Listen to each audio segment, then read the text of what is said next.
പിന്നെ അതിനുശേഷം ഒരാഴ്ച കഴിഞ്ഞപ്പോൾ അവൻ ചൂതുകളെ സ്ഥലത്ത് വെച്ച് അവനെ കേസ് തെറിച്ച് അവനെ കുത്തിക്കൊന്നു. 37 കിലോയുള്ള സ്ലാബ് എടുത്ത് ദേഹത്തോട് ഇട്ടു. എൻ്റെ ഈ പള്ളയിൽ കൊണ്ടിട്ടു. അവൻ ഉദ്ദേശിച്ചതുപോലെ ഇടാൻ സാധിച്ചില്ല. കാര്യം എന്ന് വെച്ചിരുന്നത് ദൈവത്തിന് എന്നിൽ ഉദ്ദേശമുള്ളതിൻ്റെ പുറത്ത് എന്നെ ഒരു ശ്രദ്ധ വെച്ചിരുന്ന എൻ്റെ പുറത്താണ് ഞാൻ അവിടെ വെച്ച്, അല്ലെങ്കിൽ എൻ്റെ പ്രായത്തിൽ ഞാൻ മാഞ്ഞു പോകുമായിരുന്നു. യേശുവിനെ അറിയാൻ കാരണം എന്താണെന്ന് വെച്ചിരുന്നിരുന്നാൽ എനിക്ക് ബ്രെയിൻ ട്യൂമർ, തലച്ചോറിനകത്ത് ക്യാൻസർ. ഞാൻ ചീത്തയും വിളിച്ചിട്ട് ഒരൊറ്റ കുത്തി കൊടുത്ത് വിടാം. തോടുകൂടി അയാൾ തറയിൽ വീഴുന്നു. അയാളെ ഞാൻ 2 വെട്ട് വെട്ടി. അതിൽ ഒരു വെട്ടിൽ പകുതി ചെവിയേറ്റുപോയി. എനിക്ക് ചാരാമി കിടന്ന് പൂച്ചാളി പീസ്, ചീട്ട് കളിക്കണമെന്ന് പൂച്ചാളി പീസ്. അങ്ങനെ ഞാൻ പീസ് മാറ്റി ജീവിച്ചവനാണ്. ഇവിടുന്ന് അമ്മച്ചി പറഞ്ഞ് മലയത്ത് നിന്ന് എൻ്റെ അമ്മച്ചിയുടെ സഹോദരൻ്റെ വീട്ടിൽ പോയി ഒളിവിൽ നിൽക്കാൻ പറഞ്ഞു. അവിടെ പോയി 8 ദിവസം ഒളിവിൽ നിന്ന് ഞാൻ പാളയം മാർക്കണ്ട കടവരാതെ കിടന്ന് തെരുവിൽ ആഹാരം കഴിച്ചൊക്കെയാണ് ഞാൻ വളർന്നത്. 9:30 മണിയൊക്കെ ആയപ്പോൾ അവർ ബലം കെടുത്തുകൊണ്ട് ബലം കിട്ടുക. എൻ്റെ കയ്യിലും അവൻ്റെ കയ്യിലായിട്ട്. അങ്ങനെ ഇവർ 4 പേരും കൂടെ കയറി. ഞാൻ ആസക്തി ഞാൻ കയറി. ഞാൻ തൊഴുതുകൊണ്ട് കയറിയപ്പോൾ അമ്മരെ കഴിച്ച് എന്നെ പറ അമ്മരെന്നെ ഇടിച്ച് ഇടിച്ചു. ഇവന്മാരെ 4 പേരും ഇടിച്ച്. അപ്പം 4 പേരും ഇടിച്ചതിൽ പിന്നെ അതിൽ ജയറാമണിക്കർ മരിച്ച്. ഇതിൽ ഇവർ 3 പേരും ഇനി ഉണ്ടായില്ല എന്നുള്ള അറിഞ്ഞൂടാ. നമസ്കാരം. ഞാനിപ്പോൾ ഇരിക്കുന്നത് ഒരു സുവിശേഷകൻ്റെ ഭവനത്തിലാണ്. തിരുവനന്തപുരം ബാർട്ടൺ ഹില്ലിനടുത്തുള്ള മണിയൻ എന്ന സുവിശേഷകൻ്റെ ഭവനത്തിൽ. നിങ്ങൾ കരുതും എന്തിനാണ് ഞാൻ ഇദ്ദേഹത്തെ കാണാൻ വന്നതെന്ന്. ഇദ്ദേഹം സുവിശേഷകനാകുന്നതിന് മുൻപ് ഒരു ഭൂതകാലമുണ്ടായിരുന്നു. തിരുവനന്തപുരം പാളയം മാർക്കറ്റിനെ കിടുകിട വിറപ്പിച്ച ഒരു ചട്ടമ്പിയായിരുന്നു മണിയൻ എന്ന ചമ്പാവ് മണിയൻ. ഫസ്റ്റേ, ഇപ്പോൾ സുവിശേഷം പ്രഘോഷിക്കുന്നതിന് മുൻപ് ഒരു ഭൂതകാലം ഉണ്ടായിരുന്നു. ഞാൻ ഒരുപാട് പേരോട് അന്വേഷിച്ചപ്പോൾ പാളയം മാർക്കറ്റിനെ കിടുകിട വിറപ്പിച്ചിരുന്ന ഒരാളാണ് താങ്കളെന്നറിഞ്ഞു. എങ്ങനെയാണ് ഈ ഒരു ദൈവവേലയിലേക്ക് എത്തിയത്? ഞാൻ ദൈവത്തെ അറിയാതെ ഒരു കാലത്ത് എന്നെ കുഞ്ഞിലെ വീട്ടുവേലയ്ക്കെല്ലാം കൊണ്ട് നടത്തി. ഞാൻ ഒരു മര്യാദയോടായിട്ട് എൻ്റെ ഒരു 10-20 വയസ്സ് വരെ ഞാൻ മര്യാദയോടായിട്ട് ജീവിച്ചൊരു മനുഷ്യനാണ്. അല്ല, എങ്ങനെയാണ് വീട്ടുവേലയ്ക്ക് കൊണ്ട് നടത്തിയത്? വീട്ടുവേല ഞങ്ങൾ ഒരമ്മയ്ക്ക് 12 മക്കളുണ്ടായിരുന്നു. അതിൽ 3ാമത്തവനാണ് ഞാൻ. അപ്പം ഞാനിങ്ങനെ കഷ്ടപ്പെട്ടൊക്കെയാണ് ഞാൻ പാളയം മാർക്കണ്ട കടവരാതെ കിടന്ന് തെരുവിൽ ആഹാരം കഴിച്ചൊക്കെയാണ് ഞാൻ വളർന്നത്. അതിനുശേഷം ഞാൻ ഒരു 20-21 വയസ്സൊക്കെ ആയ സമയത്തിനാണ്, ഒരു 20 വയസ്സൊക്കെ ആയ സമയത്തിനാണ് എൻ്റെ ശരീരത്തിൽ 11 പച്ച കുത്തി വെച്ചിട്ടുണ്ട്. എന്താ പച്ച കുത്തിയത്? ശ്രീകൃഷ്ണൻ, പരമശിവൻ, ഇങ്ങനെയൊക്കെയുള്ള പടങ്ങളൊക്കെയാണ്. അത് എത്രാമത്തെ വയസ്സിലായിരുന്നു? അപ്പം എൻ്റെ 19 വയസ്സിലൊക്കെയാണ്. അപ്പോൾ എനിക്ക് ദൈവം എന്ന് പറഞ്ഞാൽ ഇതിന് എന്തൊരു അർത്ഥമുണ്ടെന്ന് എനിക്ക് അറിഞ്ഞൂടാ. ഇതെല്ലാം ഞാൻ കുത്തിവെച്ച് ഞാൻ പാളയം മാർക്കണ്ട കടവനത്തിൽ കിടന്ന് ഒരു മര്യാദയായിട്ട് ജീവിച്ച ഒരാളാണ്. ആദ്യമായി താങ്കൾ എങ്ങനെയാണ് ഒരു കുറ്റകൃത്യത്തിൽ ഏർപ്പെടുന്നത്? കുറ്റകൃത്യത്തിൽ ഏർപ്പെടുന്ന എങ്ങനെയെന്ന് വെച്ചിരുന്നിരുന്ന പിന്നെ അവിടെ ഒരു പീസെല്ലാം കാണിക്കുന്നവർക്ക് മാത്രമേ അവിടെ ചട്ടമ്പി അവർക്ക് മാത്രമേ അവിടെ ഇതുള്ളൂ, വാൾട്ടേജ് ഉള്ളൂ. അപ്പോൾ അതുകൊണ്ട് ഞാൻ ഇത്ര പൂച്ചാളി പീസെല്ലാം കാണിച്ച് ഞാനങ്ങനെ പിന്നെ അവിടെ കഴിഞ്ഞു. അപ്പോൾ അങ്ങനെ ഈ പടങ്ങളെല്ലാം കുത്തിവെച്ച്. അതല്ല, അതിനു മുമ്പ് ഈ താങ്കളുടെ അപ്പനെ ഒരാൾ ഉപദ്രവിച്ചു, അയാളെ ഉപദ്രവിച്ച ഒരു കാര്യമൊക്കെ കേട്ടിരുന്നു. അതൊക്കെ പിന്നീട് പിന്നെ അങ്ങനെ ഞാൻ മര്യാദയായിട്ട് അങ്ങനെ ജീവിച്ച് എൻ്റെ ഒരു 22 വയസ്സൊക്കെ ആയ സമയത്തിനാണ് ഞാൻ പാളയം മാർക്കറ്റിനകത്ത് ഒരു കമ്പാർട്ട്മെൻ്റ് ഉണ്ട്. ആ കമ്പാർട്ട്മെൻറ്റിൽ അകത്ത് ഞാൻ നിൽക്കുകയായിരുന്നു. അപ്പോൾ അങ്ങനെ ഒരു പയ്യൻ പിന്നെ ഓടിക്കൊണ്ടുവന്ന് എൻ്റെ അടുത്ത് പറഞ്ഞ് ചമ്പാവണ്ണ എൻ്റെ അച്ഛനെ അത് അടിക്കുകയാണെന്ന് പറഞ്ഞു.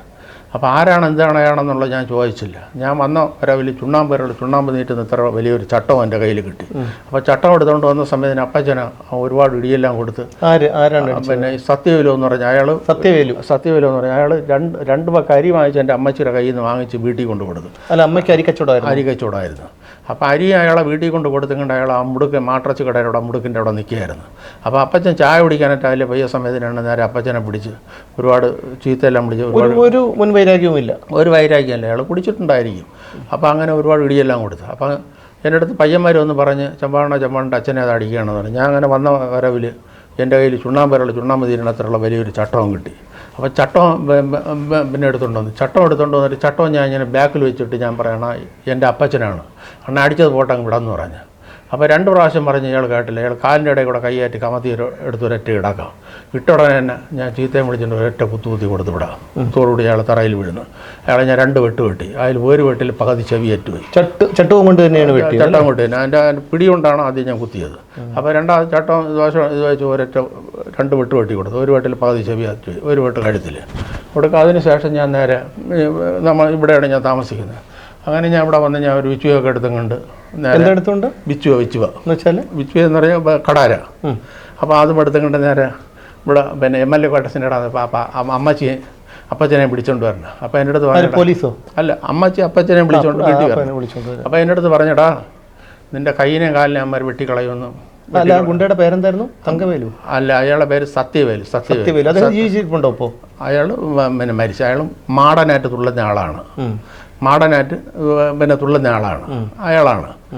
അപ്പോൾ ഉടക്ക ലാസ്റ്റിൽ ഞാൻ ഇവിടെ വന്ന് 8 പിന്നെ ഇവിടെ നിന്ന് അമ്മച്ചി പറഞ്ഞ് മലയത്ത് നിന്ന് എൻ്റെ അമ്മച്ചിയുടെ സഹോദരൻ്റെ വീട്ടിൽ പോയി ഒളിവിൽ നിൽക്കാൻ പറഞ്ഞു. അവിടെ പോയി 8 ദിവസം ഒളിവിൽ നിന്ന്. അതിന് ശേഷം ഞാൻ നേരെ എന്നായിരുന്നാലും ചാവും, എത്ര നേരത്തെ ചത്താത്രത്തോളം വേന തീർന്നു, ഇരിക്കും തോറും വേനയാണ് എന്ന് ചിന്തിച്ച് ഞാൻ നേരെ ബേക്കറി ജംഗ്ഷനിൽ വന്നിറങ്ങി. ബേക്കറി ജംഗ്ഷനിൽ നിന്നൊരു പാളയത്തിൽ ഈ ഇറച്ചിക്കടയുടെ അവിടെ, നാട്ടിറച്ചിക്കടയുടെ അവിടെ വന്ന് അവിടെ ഇങ്ങനെ കമ്പി ഇങ്ങനെ പിന്നെ കെട്ടിയിട്ടുണ്ട്, ഒരുപാട് കമ്പിയുണ്ട്. അപ്പോൾ ആ കമ്പിയിൽ കയറി ഞാൻ ഒരു 5-6 വള്ളു കയറി 5-6 വേലയെല്ലാം കാണിച്ചിട്ടുണ്ട്.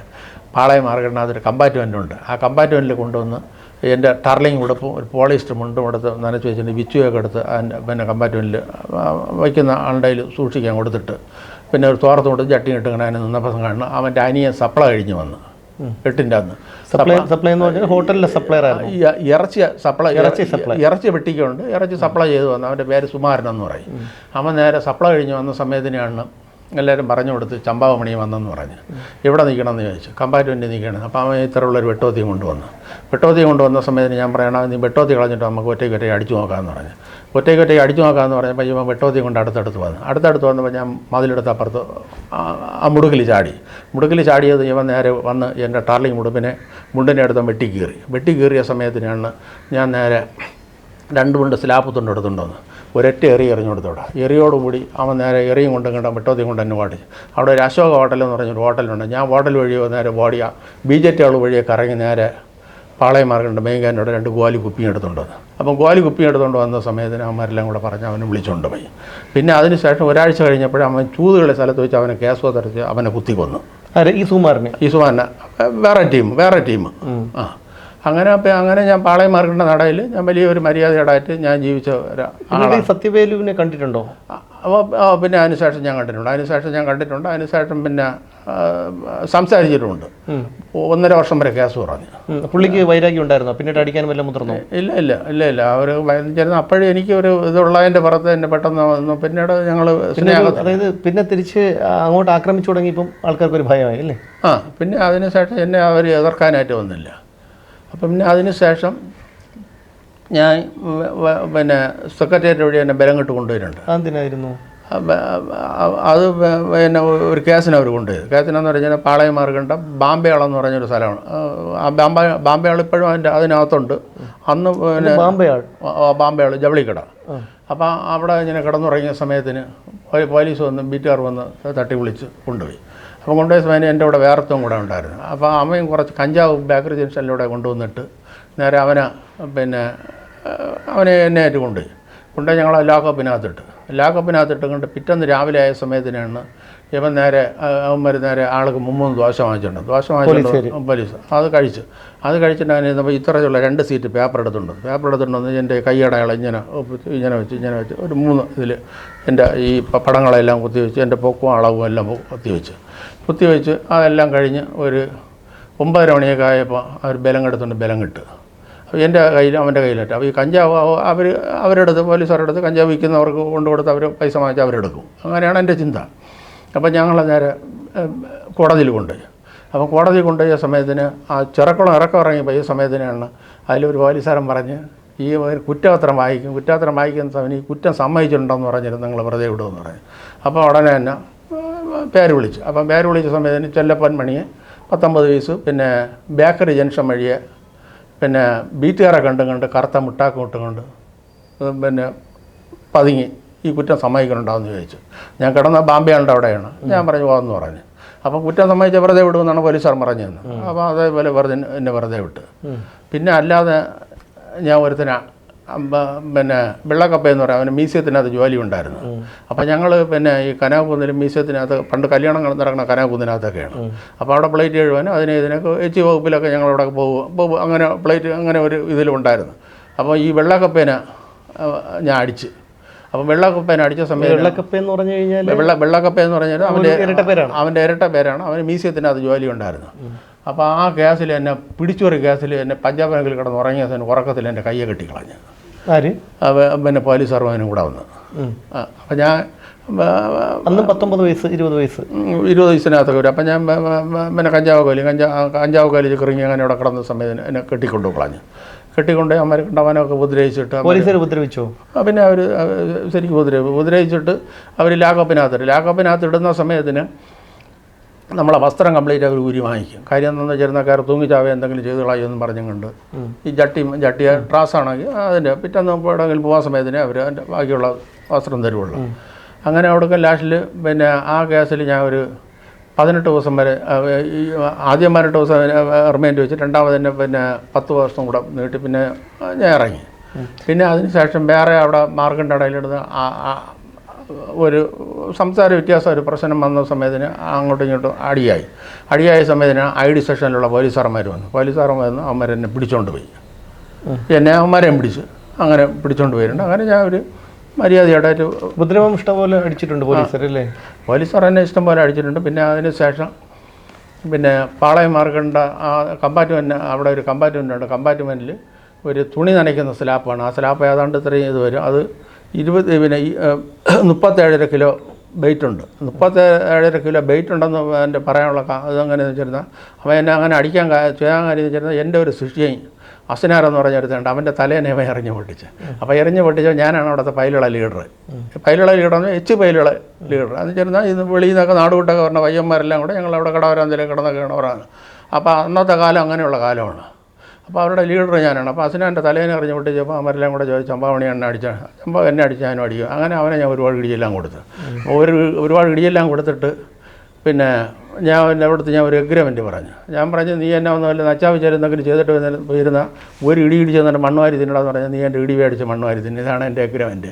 അവിടെയൊക്കെ ലാസ്റ്റിൽ ഞാൻ പറഞ്ഞിട്ട് അവൻ എന്നെ അതേപോലെ എന്നെ ചെയ്ത് സ്ലാപ്പ് എടുത്തിട്ട് ഇവിടെ എല്ലാം തുന്നിപ്പോയി. അന്ന് ആട്ടോറിക്ഷ എന്നുള്ള കാലമല്ല. ഞാൻ ഒരു വിളിയും വിളിച്ചുകൊണ്ട് ഓടി തൂണിൽ തട്ടി അങ്ങനെ 37 കിലോ ഉള്ള സ്ലാബ് എടുത്ത് ദേഹത്തോട്ട് ഇട്ടു. എൻ്റെ ഈ പള്ളയിൽ കൊണ്ടിട്ടു. അമ്മ ഉദ്ദേശിച്ചതുപോലെ ഇടാൻ സാധിച്ചില്ല. കാര്യം എന്ന് വെച്ചിരുന്നത് ദൈവത്തിന് എന്നിൽ ഉദ്ദേശമുള്ളതിൻ്റെ പുറത്ത് ദൈവം എന്നെ പിന്നെ ദാവീദിനെ കണ്ടിരുന്നത് പോലെ എന്നെ ഒരു ശ്രദ്ധ വെച്ചിരുന്ന എൻ്റെ പുറത്താണ്. ഞാൻ അവിടെ വെച്ച് അല്ലെങ്കിൽ എൻ്റെ പ്രായത്തിൽ ഞാൻ മാഞ്ഞു പോകുമായിരുന്നു. അപ്പോൾ ആ സമയത്തിന് 7 തയ്യലിവിടെ ഉണ്ട്. അവിടെ ആ തഴമ്പ് ഇപ്പോഴും ഉണ്ട്. ഇവിടുത്തെ ചതയെല്ലാം തുന്നിപ്പോയി. പിന്നെ അങ്ങനെ അവിടെ ഒരുപാട് പ്രശ്നങ്ങളെന്ന് വെച്ചാൽ ഏത് പ്രശ്നം വന്നിരുന്നാലും ഞാൻ പറയണ ഒരു സെൻറ്റൻസ് ഉണ്ടെന്നിരുന്നാൽ എനിക്ക് ദൈവം ഞാൻ തന്നെ എന്ന് വെച്ചാൽ എന്നെ കവിഞ്ഞ് മറ്റൊരുത്തില്ല എന്നുള്ള സെൻറ്റൻസിലാണ് എന്നുള്ള ധാരണയിലാണ് ഞാൻ സംസാരിക്കുന്നത്. അപ്പോൾ ദൈവം എന്ന് പറഞ്ഞിരുന്നാൽ എന്താണ് ഏതാണെന്നുള്ളതിനെ പറ്റി എനിക്ക് യാതൊരു ഗ്രാഹ്യമുള്ളവനല്ല ഞാൻ. അപ്പോൾ ഈ പടങ്ങളെല്ലാം കുത്തിവെച്ച് എന്തിനാണെന്ന് വെച്ചിരുന്നാൽ എനിക്ക് ചാരാമി കിടന്ന് പൂച്ചാളി പീസ്, ചീട്ട് കളിക്കണമെന്ന് പൂച്ചാളി പീസ്, അങ്ങനെ ഞാൻ പീസ് മാറ്റി ജീവിച്ചവനാണ്. അപ്പോൾ അവരുടെ കപ്പം വാങ്ങിക്കും. എന്ന് വെച്ചാൽ അവരെനിക്ക് പേടിച്ച് പീസ് തരും. അപ്പോൾ അവർ പറയടാ ചമ്പാമണിയാണ്, എടാ കൈ എല്ലാ ദൈവങ്ങളെയും കുത്തി വെച്ചിരിക്കുകയാണ്, ആ കൈ ഇടിച്ച് പിരുത്തുകളെ വകുപ്പ് കൊടുത്തേ തീരും എന്ന് പറഞ്ഞ് അങ്ങനെ അവന്മാർ എനിക്ക് പൈസ തരും. ചീട്ട് കളിക്കേണ്ടതൊക്കെ ചെന്ന് പിന്നെ ചുടുകലെല്ലാം പഠിച്ച് കണ്ട് താരത്തിൻ്റെ മുകളിൽ കല്ലെടുത്തെറിയും ചീത്തം വിളിച്ചുകൊണ്ടാണ് എറിയണത്. അപ്പോൾ എറിയുന്ന സമയത്തിന് അമ്മ വന്ന് സിഗരറ്റ് വാങ്ങിച്ച് വലിച്ചുകൊണ്ട് പറയാൻ ചമ്പാ ജയിച്ച് പോകണമെൻ്റെ നിന്ന് പൈസ വാങ്ങിച്ചു തരാം. നമ്മൾ ജയിക്കണം തോക്കണമെന്ന് ഞാൻ അറിയട്ടെ, പൈസ എനിക്ക് ഇപ്പോഴും കിട്ടണം എന്ന് പറഞ്ഞ് മര്യാദയോടായിട്ട് ഞാൻ ജീവിച്ച ഒരാളാണ്. പിന്നെ എൻ്റെ ഈ കിട്ടുന്ന കാശൊക്കെ കള്ള് കുടിച്ച് തീർക്കുമായിരുന്നു. അതെല്ലാം കഞ്ചാവും അത് ഇതൊക്കെ പിടിച്ച് പിന്നെ സിനിമ കണ്ട് മറ്റേതുള്ള മര്യാദയുടായിട്ടുള്ള വകുപ്പിലൊക്കെ അങ്ങ് തീർക്കുമായിരുന്നു. വീട്ടിലൊക്കെ വരുമായിരുന്നു പിന്നീട് അപ്പച്ചനെ അമ്മയൊക്കെ കാണാനായിട്ട്? അവർക്ക് എന്തെങ്കിലും കിട്ടുകയാണെങ്കിൽ ചിലപ്പോൾ കൊണ്ട് കൊടുക്കുക. ജയിലിലൊന്നും കിടന്നിരുന്ന അവരാരും ഇറക്കാനോ എടുക്കാനോ വന്ന് നോക്കാൻ. പിന്നീട് ഉപദേശിച്ചു അവർക്ക് എന്തായാലും അവരുടെ ഒരു ദാരിദ്ര്യത്തിൻ്റെ ഒരു അവസ്ഥയിലാണ് ഇങ്ങനെ കൊണ്ടാക്കേണ്ടി വന്നത്. അവർക്ക് ദുഃഖം ഉണ്ടായിരുന്നില്ലേ? തന്നെ. പിന്നെ അതിന് ശേഷം പിന്നെ ഞാൻ നല്ല സ്റ്റഡിയായി. പിന്നെ അതിന് ശേഷം ഞാൻ ജൂണിയറിൽ മീൻ റെക്കോ സ്റ്റേഷനിൽ ജോലിയായിരുന്നു. അപ്പോൾ ആ സമയത്തിന് ഞാൻ 2 മണി മീനൊക്കെ വെച്ച് ചുമക്കണം. അങ്ങനെ ഈ മീനൊക്കെ ചുമന്ന് പിന്നെ ഞാൻ യേശുവിനെ അറിയാൻ കാരണം എന്താണെന്ന് വെച്ചിരുന്നിരുന്നാൽ എനിക്ക് ബ്രെയിൻ ട്യൂമർ, തലച്ചോറിനകത്ത് ക്യാൻസർ. എത്രാമത്തെ വയസ്സിലായിരുന്നു അത്? അത് എൻ്റെ 29 വയസ്സിലൊക്കെ. 29 കല്യാണം കഴിഞ്ഞിരുന്നു? അല്ല, വല്ല 29 വയസ്സിലല്ല, പിന്നെ 31 വയസ്സിലൊക്കെയാണ് എനിക്ക് ബ്രെയിൻ ട്യൂമർ വന്നത്. കല്യാണം കഴിഞ്ഞിരുന്നു അപ്പോൾ? കല്യാണം കഴിഞ്ഞു. അല്ല, എങ്കിലും ഇങ്ങനെ ഒരു ചട്ടമ്പിത്തനമൊക്കെ കാണിച്ചു നടക്കുന്ന ഒരാൾക്ക് പെണ്ണ് തരാൻ ആരെങ്കിലും തയ്യാറായിരുന്നു? അങ്ങനെ ആദ്യം ആരും തയ്യാറായില്ല. അത് ചേർന്നിട്ട് ആദ്യം ഒരിടത്തുനിന്ന് മോതിരം മാറ്റി കഴിഞ്ഞ് കല്യാണം എല്ലാം കഴിഞ്ഞിട്ടോടൊക്കെ അവരോടൊക്കെ ലാസ്റ്റിൽ പിന്നെ മോതിരം തിരിച്ചു വാങ്ങിച്ചു. അതായത് അന്ന് ചക്കരപ്പന്തൽ തേന്മഴ കൂടെ എന്നുള്ളൊരു പാട്ടൊക്കെ അതൊക്കെ ഇട്ടാണ് അന്ന് കല്യാണം ഒക്കെ നടത്തിയ. പെണ്ണെൻ്റെ കയ്യിൽ മോതിരമായിട്ട്, പെണ്ണിൻ്റെ കയ്യിൽ ഞാനും മോതിരമായിട്ട്. ഇവിടെയൊക്കെ ലാസ്റ്റിൽ മോതിരം അവർ തിരിച്ചു വാങ്ങിക്കാൻ കാരണം എന്താണെന്ന് വെച്ചിരുന്നിരുന്നാൽ അവരോടൊക്കെ ലാസ്റ്റിൽ എന്നെ പറ്റി അന്വേഷിച്ച സമയത്തിനാണ് ഞാൻ ഇറച്ചിക്കടയിലൂടെ ചോരത്തിന് കുത്തിക്കൊന്നിട്ടുണ്ടെന്ന് പറഞ്ഞു. യഥാർത്ഥത്തിൽ അങ്ങനെ ഉണ്ടായോ? അവൾ ഇയാളെ കുത്തിയത്. അല്ല, അത് സുകുമാരനെ കുത്തിയത് സുകുമാരനല്ല, സത്യവേലുവിനെ. സത്യവേലു അങ്ങനെ മരിച്ചില്ലല്ലോ. ഇല്ല, മരിച്ചില്ല. ആളുകൾ പറഞ്ഞ് വലിയ റൗഡിയാണ്. ഏതെങ്കിലും കൊലപാതക കേസിൽ ഉൾപ്പെട്ടിട്ടുണ്ടായിരുന്നു? അല്ല, കൊലപാതക കേസിൽ എന്നെ കൊണ്ടുവരുന്നുണ്ട്. ശാസ്താംകലം ക്രൈംബ്രാഞ്ചിൽ കൊണ്ടുവരുന്നുണ്ട്. ശാസ്താംകലം ക്രൈംബ്രാഞ്ചിൽ. അല്ല, അങ്ങനെ ചെയ്തിട്ടുണ്ടോ? ഇല്ല, ഞാൻ കൊലപാതകം ചെയ്തില്ല. എന്നെ ഒരു കൊലപാതകത്തിൻ്റെ ഒരു ഇതിന് വേണ്ടി എന്നെ അവിടെ കൊണ്ടുപോയി. ശാസ്താംകലത്ത് കൊണ്ടുപോയി. തന്നെ മരുന്നുകുഴിയിലല്ല ഇവിടെ. അങ്ങനെ അന്ന് ചേർന്ന് ആ കെട്ടിടം അങ്ങ് ഒരു കാട്ടിനകത്തിരിക്കുകയായിരുന്നു. അവിടെ ഒരാൾ തോക്കും വെച്ചുകൊണ്ട് നിൽക്കുകയായിരുന്നു. അപ്പോൾ എന്നെ 2 പ്രാവശ്യം അവിടെ ചെല്ലാൻ പറഞ്ഞ് 2 പ്രാവശ്യം അവന്മാർ അടിച്ചില്ല. 3ാമത്തെ പ്രാവശ്യം ഇതേപോലെ വലിയൊരു ഓഫീസിനകത്ത് വിളിച്ചിട്ടുണ്ട്. അപ്പോൾ അന്ന് ഞാൻ ഇങ്ങനെ പറഞ്ഞു കേട്ടിട്ടുണ്ട്, ഈ കൊലപാതക പുള്ളികളെ, ഈ കള്ളനോട്ടുകാരെ, ഇങ്ങനെയൊക്കെയുള്ള വലിയ വലിയ കേസിലുള്ളവരൊക്കെ കൊണ്ടുവന്ന സമയത്തിന് നഖത്തിനകത്ത് ഒരു മുട്ട് പിന്നെ അടിച്ച് കയറ്റും, പിന്നെ 2 വിരളം പിടിച്ച് കെട്ടി വെച്ച് അടിക്കും, പിന്നെ ഐസ് കെട്ടയിലെടുത്ത് മലത്തിൽ കിടത്തും എന്നൊക്കെ പറയും. ഞാൻ ഒരു പേടിച്ചതുപോലെ ഞാൻ നല്ലൊരു സെറ്റൊക്കെ നല്ല ഇതായിട്ട് തന്നെ കയറി ചെന്ന്. അപ്പോൾ കയറി ചെന്ന സമയത്തിനാണ് ജയറാം മണിക്കർ, ജയറാം മണിക്കർ, പിന്നെ വർഗീസ്, പിന്നെ വലിയ വർഗീസ്, പിന്നെ വലിയ വർഗീസ് പോലീസുകാരനാണോ? അല്ലല്ല, SI. അങ്ങനെ 4 പോലീസ് ഓഫീസർമാരുണ്ടായിരുന്നു. അവരഴിച്ച് പിന്നെ തങ്കച്ചൻ എന്ന് പറഞ്ഞ ഒരാൾ, വലിയ വർഗീസ്, പിന്നെ അലസാൻഡർ എന്ന് പറഞ്ഞ കൺട്രോൾമെൻറ്റിൽ ഈ ഇവിടുത്തെ സെക്രട്ടറിയുടെ നമ്മളെ ഇവിടുത്തെ കൺട്രോൾമെൻറ്റിൽ പോലീസ് സ്റ്റേഷൻ പിന്നെ സർക്കിളായിട്ടൊക്കെ ഇരുന്ന അയാൾ ഇതായ സമയത്തിന് അയാൾ അവിടെ ആക്കി. അങ്ങനെ ഇവർ 4 പേരും കൂടെ കയറി. അതിനകത്ത് ഞാൻ തൊഴുതുകൊണ്ട് കയറിയപ്പോൾ അവന്മാരഴിച്ച് എന്നെ അവന്മാരെന്നെ ഇടിച്ച് ഇവന്മാരെ 4 പേരും ഇടിച്ച്. അപ്പോൾ 4 പേരും ഇടിച്ചതിൽ പിന്നെ അതിൽ ജയറാം മണിക്കർ മരിച്ച്. ഇതിൽ ഇവർ 3 പേരും ഇനി ഉണ്ടായില്ല എന്നുള്ള അറിഞ്ഞൂടാ. ഇടി കൊണ്ട് എന്നെ യേശുപ്പച്ചൻ വച്ചിരിക്കുന്നതാണ്. ഞാനിങ്ങനെ ഒരു വലിയ ഒരു മര്യാദയോടായിട്ട്. അല്ല, യഥാർത്ഥത്തിൽ ആ ഒരു കുറ്റകൃത്യത്തിൽ താങ്കൾക്ക് ഒരു പങ്കുമില്ല. എങ്ങനെ? ഇല്ല, ഒരു കൊലപാതകത്തിൽ ഇല്ല. ആ കൊലപാതകത്തിന് പങ്കില്ലെന്ന് പറയാൻ കാര്യം എന്താണെന്ന് വെച്ചിരുന്നിരുന്നാൽ, ഈ ആട്ടോറിക്ഷയ്ക്ക് ഇറങ്ങിയ സ്ഥലത്ത് വെച്ച് ആ സമയത്തിന് പിന്നെ ഈ ഒരാളതിൽ 40-40 വയസ്സായ ഒരാൾ പോയപ്പോഴയാളെ ബാക്കിലാറ്റ തട്ടി ഈ പിന്നെ ബക്കിടിച്ച് മരിച്ചതാണ്. ഈ റോഡിൻ്റെ തിട്ടയിൽ സൈഡിടിച്ച് മരിച്ചതാണ്. അപ്പോൾ അവിടെ ചെന്ന സമയത്തിന് അവന്മാർക്ക് അയാളെ ഇടിച്ചു വന്ന കല്ല് കൊടുക്കണം. അപ്പോൾ ഇയാളെ പോസ്റ്റ്മോർട്ടം റിപ്പോർട്ടിൽ കല്ലെടുത്ത് ഇടിച്ചു വന്നു. അപ്പം ഞാൻ കല്ല് കൊടുക്കണം. അപ്പോൾ ആ കല്ലിവിടെ ഇട്ട് എന്ന് പറഞ്ഞാണ് അവന്മാരെന്നെ ഇടിച്ചത്. അങ്ങനെ എനിക്ക് ഒരു വലിയ ഒരു മര്യാദയോടായിട്ട്. എന്നിട്ട് പിന്നെ അവിടെ നിന്ന് കുറ്റം സമ്മതിച്ചോ? ഇല്ല വിട്ടോ റിമാൻഡ് ചെയ്തോ? ഇല്ല ഒരു ഇതില്ലാതെ അവന്മാർ എന്നെ വിട്ട്. എൻ്റെ പേർക്ക് പിന്നെ കേസൊന്നും കൊടുത്തില്ല. ഞാൻ കേസെല്ലാം കൂടെ അല്ലാതെ ഞാൻ 10-17 കേസ് പറഞ്ഞിട്ടുണ്ട്. എത്ര വർഷം ജയിലിൽ കിടന്നു? ജയിലിൽ ഞാൻ വർഷക്കണക്കിന് നടന്നില്ല. റിമാൻഡ് കാലാവധി മാത്രമല്ല, ശിക്ഷ ഒന്നിനും കിട്ടിയിട്ടില്ല? ഇല്ല, ശിക്ഷ കിട്ടിയിട്ടുണ്ട്. ശിക്ഷ കിട്ടിയാൽ അന്നത്തെ കാലത്ത് പൈസ കെട്ടി വെച്ചിരുന്ന് ഇറങ്ങിപ്പോരാ. അങ്ങനെ ഞാൻ പൈസ കെട്ടി. അടിച്ച മറ്റ് ഏതെങ്കിലും പോലീസുകാരെ എങ്ങനെ ഓർമ്മയുണ്ടോ? ഒരുപാട് ഉപദ്രവിച്ച അനേകം പോലീസ് ഓഫീസർമാരെന്നെ ഇടിച്ചിട്ടുണ്ട്. അവരെന്നെ അനേകം പോലീസ് ഓഫീസർമാരെന്നെ ഇടിച്ചിട്ടുണ്ട്. അന്നത്തെ ലോക്കപ്പ് കമ്പി എങ്ങനെയെന്ന് വെച്ചിരുന്നാൽ ഇങ്ങനെയുള്ള കമ്പിയാണ്. അപ്പോൾ ആ കമ്പി ഇങ്ങനെയുള്ള കമ്പിയാണ്. അപ്പോൾ ആ കമ്പിയിൽ ഞാനിങ്ങനെ ഇടിയും കൊണ്ടും കണ്ട് ഞാനതിനെല്ലാം പിടിച്ചിങ്ങനെ കമ്പി വളയ്ക്കും പോലെ എൻ്റെ ആത്മാവിനകത്ത് വന്നിട്ടുണ്ട്. ഈ സ്ലാപ്പ് തൂക്കിയിട്ട സമയത്തിന് ഞാൻ 27 മാട്ടിൻ്റെ കട്ട് പിടിച്ചിട്ടുണ്ട്. ഒരേ ദിവസമല്ല. മാട്ടിൻ്റെ കട്ടെന്ന് പറഞ്ഞിരുന്നത് മാട്ടിൻ്റെ ലിവറിൻ്റെ അവിടെ ഇരിക്കുന്ന കട്ടാണ്. അപ്പോൾ രാത്രിയെ കുറച്ച് കരിപ്പൊട്ടി എടുത്ത് വെച്ചിരുന്നിട്ട് രാവിലെ വെറും വയറ്റിൽ ഈ കട്ട് ലിവറിൻ്റെ അവിടെ നിന്ന് പൊട്ടിച്ച് വായിക്കകത്ത് ഒഴിക്കുമ്പോൾ വോമിട്ടുമ്പോൾ കഴുത്തിനെ വെട്ടിക്കളയണമെന്ന് തോന്നിയിട്ടുണ്ട്. അങ്ങനെ ഞാൻ ഒരുപാട് ഇതൊക്കെ ഞാൻ കഴിച്ചിട്ടുണ്ട്. എന്നെ വീട്ടിൽ കൊണ്ടുവന്ന് നമ്മുടെ ഇതിനകത്തെല്ലാം കംപ്ലീറ്റ് ഓല വീടുകളായിരുന്നു. അപ്പോൾ എന്നെ ഓരോ കുറ്റങ്ങൾ ചെയ്തുകൊണ്ടിരുമ്പോൾ ഒരു ആശാമണിയനെന്ന് പറഞ്ഞ പോലീസുകാർ കൊണ്ടുവരും. അല്ലല്ല, ഓരോ കുറ്റത്തിനെ കട്ടവാൻ ഇടിയെല്ലാം കൊണ്ട് വരുന്ന സമയത്തിന് ആശാമണിയൻ എന്ന് പറഞ്ഞ് മുകളിൽ ഇങ്ങനെ ഭാര്യയിൽ ഇങ്ങനെ കെട്ടിയിട്ട് എൻ്റെ പുറത്ത് ഇങ്ങനെ തൈലം എല്ലാം ഇട്ടിട്ട് എൻ്റെ പുറത്ത് കയറിയെന്ന് ഞാൻ ചവിട്ടി തിരുമിയിട്ടുണ്ട്. പിന്നെ അതിന് ശേഷം എനിക്ക് പച്ച കോഴിയൊക്കെ ഇടിച്ച് പിന്നെ ചാരായത്തിലൊക്കെ ചേർത്ത് തന്നിട്ടുണ്ട്. അങ്ങനെയൊക്കെ ഞങ്ങൾ അപ്പോൾ ഇതെല്ലാം കുടിച്ചും കൊണ്ട് ഒരുപാട് വേലിപ്പരത്തിയില പിന്നെ കട്ടിച്ചെന്നായി ഒരുപാടെല്ലാം കഴിച്ചിട്ടുണ്ടെങ്കിലും അതിൻ്റെ സെറ്റപ്പിലല്ല ഞാൻ വന്നത്. എൻ്റെ യേശുപ്പച്ചന് എന്നെ ഒരു ഉദ്ദേശം ഉണ്ടായിരുന്നു. പിന്നീട് എന്തായാലും 31 വയസ്സിൽ താങ്കൾക്ക് ബ്രെയിൻ ട്യൂമർ വന്നു. അതായത് ഈ അവിടെ ഈ ചുമട്ട് തൊഴിലാളി ആയിരിക്കുന്ന സമയത്ത് അത് തന്നെ. അതിന് ശേഷം ഞാൻ ഈ മര്യാദയോടായിട്ടെല്ലാം ജീവിച്ചതിന് ശേഷം യേശുവിനെ അറിയാനുള്ള കാരണം എന്താണെന്ന് വെച്ചിരുന്നിരുന്നാൽ എനിക്ക് ഈ കൈ തളർന്നു. അപ്പം ഞാൻ സിഗരറ്റൊക്കെ 2 സിഗരറ്റ് ഒത്തുവെച്ചാണ് ഒക്കെ ഞാൻ വലിക്കണത്. അപ്പോൾ എനിക്ക് കൈ തളർന്ന് ഈ കാല് തളർന്നു. അങ്ങനെ എനിക്ക് മരണം തട്ടി. അപ്പോൾ എനിക്ക് മരണം തട്ടിയ സമയത്തിന് ഞാൻ നേരെ ഇവിടെ ആശുപത്രികളിലൊക്കെ ചെന്ന് നോക്കിയിട്ട് പിന്നെ അങ്ങനെ ചിത്ര മെഡിക്കൽ സെൻ്ററിൽ ചികിത്സിച്ചു. ചിത്ര മെഡിക്കൽ സെൻ്ററിൽ ചെന്ന് എന്നെ ചികിത്സിച്ച സമയത്തിന് എനിക്ക് ബ്രെയിൻ ട്യൂമറാണെന്ന്, തലച്ചോറിനകത്ത് ക്യാൻസറാണെന്ന് പറഞ്ഞു. പിന്നെ അപ്പം എന്നെ ആരെ കൊണ്ട് വിടിയിക്കാൻ സാധിക്കും എന്നുള്ള ഒരു ചിന്തയാണ് എനിക്ക്. അപ്പം മരുന്നിനെ കൊണ്ട് യാതൊരു വിധത്തിൽ എന്നെ വരാൻ സാധിക്കുമെന്ന് പറയാം. അപ്പം ദൈവം ദൈവം ദൈവം ദൈവം ദൈവം എന്ന് പറഞ്ഞാൽ ഇതിന് എന്തൊരർത്ഥമുണ്ടെന്ന് എനിക്ക് അറിഞ്ഞുകൂടാ. അങ്ങനെ ഞാൻ അങ്ങനെ ചിന്തിക്കാൻ തുടങ്ങി.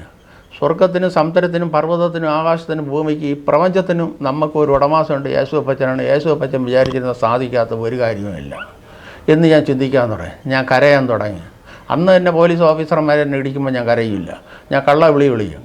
വിളിച്ചുകൊണ്ട് രണ്ടാമത് തുപ്പലോട്ട് കണ്ണീര് വരച്ചു വയ്ക്കും. കാര്യം ചെയ്താൽ അടുത്ത് വരണവൻ ചോദിക്കടാ നീ എപ്പോഴും വന്നടാ എന്നും ചോദിച്ചുകൊണ്ട് അമ്മ ഇടിക്കും. ഇടിക്കാതിരിക്കാൻ വേണ്ടി ഞാൻ തുപ്പലോട്ട് കണ്ണീര് വരച്ചു എന്നാലും കരയില്ല. എന്നാലും കരയില്ല. അന്ന് ഞാൻ കരഞ്ഞിട്ടേ, എൻ്റെ ഓർമ്മയിൽ ഞാൻ കരഞ്ഞിട്ടേ ഇല്ല. അങ്ങനെ ഒരു വലിയ ഒരു കള്ളത്തനത്തിൽ കൂടെ അങ്ങനെ ജീവിച്ച് അങ്ങനെ പിന്നീട് പോലീസ് അവർ നിന്നിരുന്ന അവർക്ക് അന്ന് അര നിൽക്കാറാണ്. അപ്പോൾ അവരെൻ്റെ പേര് കേട്ട് കഴിഞ്ഞിരുന്നാൽ പറയടെ ചമ്പാവണി നിൽക്കണം, അവൻ നമ്മളിപ്പം പിടിക്കാൻ വരും, നമ്മൾ അടിച്ചുകൊണ്ടോ അടിക്കളയും എന്ന് പറഞ്ഞ് അവർ പേടിച്ച് മാറിപ്പോയ കാലമുണ്ട്. ഞാൻ ഈ കുണ്ടാട്ടിൽ വന്ന 4 സെൻറ്റ് സ്ഥലം ഒരു വീട് 200 രൂപയ്ക്ക് വിലയ്ക്ക് വാങ്ങിച്ചാണ് എന്നെ 200 രൂപയ്ക്ക് അന്നത്തെ കാലത്ത്. എൻ്റെ 13 വയസ്സിൽ. അന്ന് ഷാബു ജനിച്ചില്ല. പിന്നെ സാജിയുണ്ട്. ഷാജിനെ മണക്കാട്ടിട്ട് വെട്ടിക്കൊണ്ട്. അപ്പോൾ അവൻ്റെ അപ്പം ഈ കുണ്ടുകാട് തേരി കയറണമെന്നുണ്ടെങ്കിൽ ഈ ചമ്പാമണിയെന്ന് പറഞ്ഞാൽ ഞാൻ മുമ്പേ നടന്നിരുന്നാൽ ഞങ്ങൾ ഒരു സ്നേഹിതന്മാരായിരുന്നു, കൂട്ടുകാരന്മാരായിരുന്നു. അങ്ങനെ ഒരു വലിയ ഒരു സെറ്റപ്പൊക്കെ ഉണ്ട്. അദ്ദേഹം മരിച്ച്, അപ്പോൾ അദ്ദേഹത്തിൻ്റെ ഭാര്യയെ മരിച്ചിട്ട് ഇപ്പോൾ 2-3 ആഴ്ചയായി. അങ്ങനെ ഞാൻ ഇതിൻ്റെ ഒരു അനുഭവത്തിൽ കൂടെ ഞാൻ ഈ പ്രപഞ്ചത്തിൻ്റെ ഒരു ഉടമാസമുണ്ട് എന്നുള്ള ഒരു അനുഭവത്തിൽ കൂടെയാണ് ഞാൻ ഈ കാര്യങ്ങൾ ചെയ്യണം.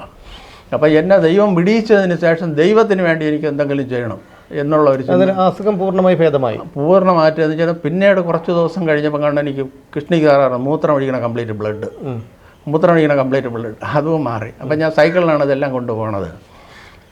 പിന്നെ അതിനുശേഷം ദൈവത്തിന് വേണ്ടി എന്തെങ്കിലും ചെയ്യണമെന്ന് പറഞ്ഞിട്ട് ഞാൻ കുറച്ച് ട്രാക്റ്റ് നോട്ടീസും എല്ലാം സംഘടിപ്പിച്ച് കൊണ്ടുവന്ന് അനേക സ്ഥലങ്ങളിൽ കൊണ്ട് കൊടുക്കാൻ. വേറെ ഒരു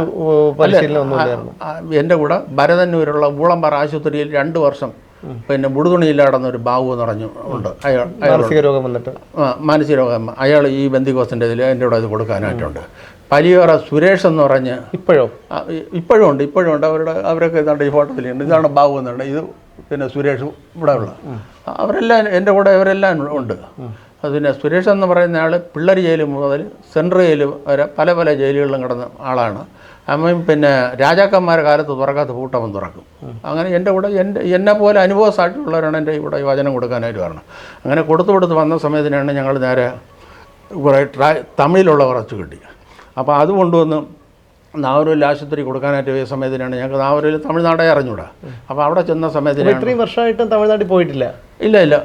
ആദ്യമായിട്ട് നമ്മളിവിടെ അടുത്താണല്ലോ ഈ വചനം കൊടുക്കാനായിട്ട് തുടങ്ങുന്ന ആ ബന്ധത്തിലല്ല നാവൂരിൽ പോയിട്ടേ ഇല്ല. തിരുവനന്തപുരം വിട്ടേ പോയിട്ടില്ല.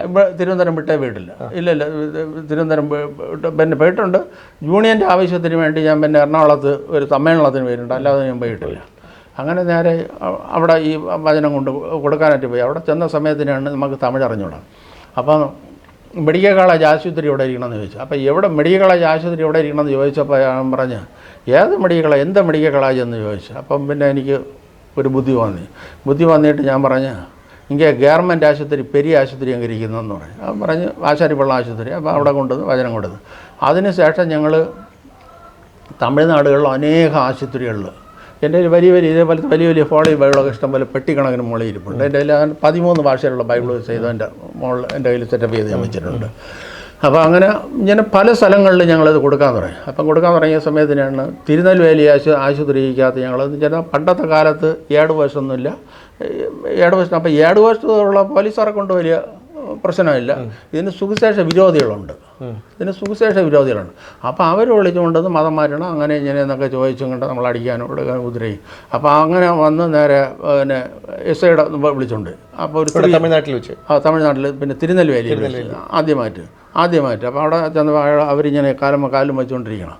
അപ്പോൾ അവരെന്നെ കണ്ടോടനെ എന്നെ ചോദിച്ചു, എന്നയ്യാ കേസ് എടുക്കട്ടുമാ എന്ന് ചോദിച്ചു. അപ്പോൾ ഞാൻ ഉടനെ ടക്കനെ ഓടിച്ചെന്നൊരു പിന്നെ ഞാൻ ഊരിയെടുത്ത് ഇതേപോലത്തെ 3 ഹോളി ബൈബിൾ എടുത്ത് ഒന്ന് പച്ച ഒരു ചുവപ്പ് ഒന്ന് വേറൊരു കളറ്. അപ്പോൾ ഈ പച്ച കൊണ്ടുവന്ന് ഇത് അവർക്ക് കയ്യിൽ കൊടുത്തോടനെ തന്നെ അവർ വാങ്ങിച്ചിട്ട് ഞാൻ പറഞ്ഞു, തുട്ടുക്കല്ലേ ഇത് ഫ്രീ ആയിട്ട് കൊടുക്കുക, ഇത് പഠിക്കുക, ഇത് ഇங்கே കൊടുക്കக்கூடாது വെളിയിൽ കൊണ്ടുവച്ച് കൊടുക്കാൻ പറഞ്ഞു. അപ്പോൾ പിടിച്ചുകൊണ്ടുവന്ന പോലീസുകാരന്മാർക്ക് ഭയങ്കര ദേഷ്യമായി. അവർ പറഞ്ഞു അവരുടെ കൂടെ വേറെ ആൾക്കാരുണ്ടെന്ന് പറഞ്ഞു. അവിടെ വേറെ ആൾക്കാരുണ്ടെന്ന് പറഞ്ഞാൽ പറഞ്ഞു അപ്പടിയാ ശരി അവരെ കൂടെ ഉൾപ്പെട്ടിട്ടൊന്ന് എഴുതി വെച്ച് പോയിക്കൊള്ളാൻ പറഞ്ഞു. അങ്ങനെ ചെന്ന സമയത്തിനാണ് അവർ യവന്മാർ ഞങ്ങളെ കാണുന്നു, ഞങ്ങൾ അവർ കാണുന്നു, അവരെ ഞങ്ങൾ കാണുന്നില്ല, അവർ മറഞ്ഞു നിൽക്കുകയാണ്, അവർക്ക് എന്തെങ്കിലും പ്രശ്നം വരുമെന്നും പറഞ്ഞുകൊണ്ട് കൊടുക്കൽ ലാസ്റ്റിൽ മണിക്കൂറോളം കഴിഞ്ഞപ്പോൾ ഞാൻ പറഞ്ഞു അവർ ചിന്ന വശങ്ങളാക്കും പോലീസ് എന്ന് പറഞ്ഞപ്പോൾ അവർ പേടിച്ചങ്ങോട്ടപ്പോൾ കളഞ്ഞെന്ന് പറഞ്ഞു. അപ്പടിയാ ശരി എഴുതി വെച്ച് പോകാൻ പറഞ്ഞു. അങ്ങനെ ഞങ്ങൾ തിരുനെല്ലിവേലി ബസ് സ്റ്റാൻഡിൽ ഇവിടെ കൊടുത്ത് തീർന്നു പോയി. പിന്നെ അതിനുശേഷം ഞങ്ങൾ ഈ കൊടുത്ത ബന്ധത്തിൽ ഞങ്ങളെ പളനിയിൽ വെച്ച് പിടിച്ച സമയത്തിനാണ് അവിടുത്തെ മലക്കറി ചന്ത 4 മണിക്കാണ്. അപ്പം ഞങ്ങൾ ഒരു വെളുപ്പിന് 4 മണിക്ക് വെളുപ്പാങ്കാലം 4 മണിക്ക് പിന്നെ കോയമ്പത്തൂരാണ് വെച്ച് പിന്നെ അങ്ങനെ പിന്നെ വെളുപ്പാങ്കാലം 4 മണിക്കാണ് ചന്ത. അങ്ങനെ ഞങ്ങൾ ആ ചന്തയിൽ ഒരു 10-800 ബൈബിൾ കൊടുത്ത് ചന്തയുടെ പുറത്ത് സാധനങ്ങളൊക്കെ വാങ്ങിക്കാൻ വരുന്നവർക്കും കച്ചവടക്കാർക്കും എല്ലാം കൊടുത്തിട്ട് ഒരു കുറച്ച് ട്രാക്റ്റും എല്ലാം കൊടുത്ത് പിന്നെ ഒരു 5-6 കിറ്റിലൊക്കെ ഉണ്ട്.